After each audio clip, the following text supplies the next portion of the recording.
شیخ جیسا کہ ابھی میں اپنی ممی کے یہاں گئی تھی بنارس میں، تو وہ لوگ سب دیوبندی ہیں. تو مطلب میں نے تو یہ سنا ہے کہ جیسے افطاری میں یا اگر کھجور سے روزہ کھولنا چاہیے، اگر کھجور گیلا یا سوکھا کسی بھی طرح کا کھجور نہ ہو تو پانی سے ہمیں کھولنا چاہیے. تو وہاں پر کھجور نہیں تھا، مطلب شاید ختم ہو گیا ہوگا. تو میرے ابو بول رہے تھے کہ کوئی بات نہیں، میٹھا کچھ بھی کھا کے روزہ کھول لو. پر مجھے اچھا تو نہیں لگا، پر میں نے ان کی بات رکھنے کے لیے میں نے ویسے روزہ کھولا جلیبی وغیرہ سے. تو مطلب کہ سنت کی مخالفت تو نہیں ہوگی؟ دیکھیے، دو باتیں آپ سمجھیے. ایک تو یہ کہ اللہ کے نبی صلی اللہ علیہ وسلم کی تعلیم ہے، آپ کی سنت ہے کہ روزہ افطار کریں کھجور سے، رطب سے، رطب نہیں ہے تو تمر سے، تمر نہیں ہے، تمر مطلب کھجور، اور وہ نہیں ہے تو پانی سے. کیونکہ اللہ کے نبی صلی اللہ علیہ وسلم کے بارے میں آتا ہے کہ آپ رطب سے افطار کرتے، وہ نہیں ہوتا تو مطلب کیا کھجور ہوتا سے ہے کرتے. رطب شیخ؟ کھجور جب دیکھیے، کھجور جب پکنے لگتا ہے پہلے تو کچا ہوتا ہے، ہرے کلر کا جی ہوتا ہے کچا. جی جب وہ کچے سے پھر پکنے لگتا ہے تو ابتدا میں یعنی کچے کے بعد جو مرحلہ آتا ہے وہ رطب کا مرحلہ ہوتا ہے. وہ تھوڑا گیلا ہوتا ہے.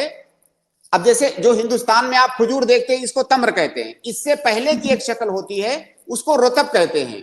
کچھ رطب پیلے کلر کے ہوتے ہیں، کچھ لال کلر کے ہوتے ہیں، اور ڈیفرنس کلر ہوتے ہیں اس کے.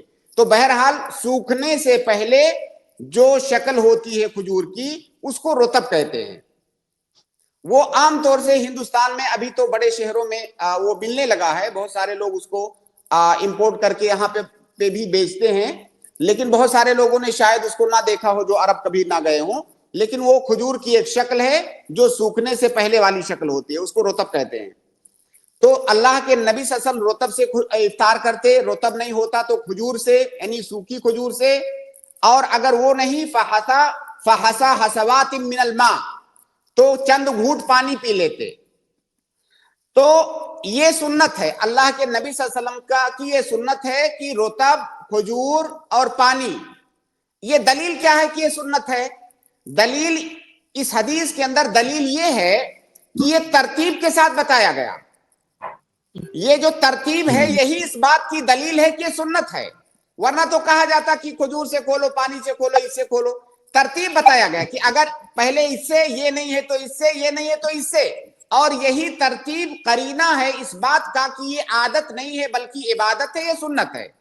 تو پہلی بات یہ جان لیں کہ یہ سنت ہے اللہ کے نبی صلی اللہ علیہ وسلم کی. اگر کوئی اس پر عمل کرتا ہے تو اسے اجر ملے گا.